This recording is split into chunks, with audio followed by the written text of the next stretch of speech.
Ամենաբադիր դերսահակ Բոսո հայոց պատրիարքը այցելեց Հռոմի Լևոնյան քահանայապետական հայ վարժարան։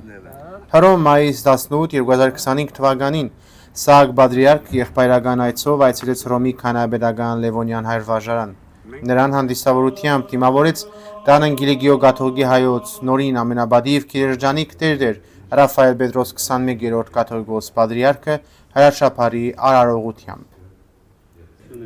Վարժանի սաներն ու հոգևորականները շարականով ուղեկցեցին պատրիարքներին դեպի Սուրբ Նիկողայոս հայ կաթողիկի եկեղեցի, որտեղ տեղի ունեցավ աղոթք և ողջույնի խոսք։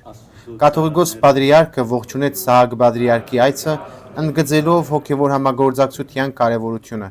Սահակ պատրիարքը շնորհակալություն հայտնեց ջերմ ընդունելության համար և բարձր գնահատեց վարժարանի դերը հայ կաթողիկի եկեղեցու հոգևոր և կրթական կյանքում։ Այցի ընթացքում հյուրերը ծանոթացան եկեղեցու պատմությանը, կատարեցին հիշատակի լուսանկար խաչքարի մոտ և ունեցան մտերմիկ զրույց։ Հանդիպումն ավարտվեց եղբայրական ընթրիքով, որին մասնակցեցին երկու պատրիարք հայրերը, հայ կաթողիկի եկեղեցու հոգևորականները, պատվիրակության անդամները և Լևոնյան վարժարանի սաները։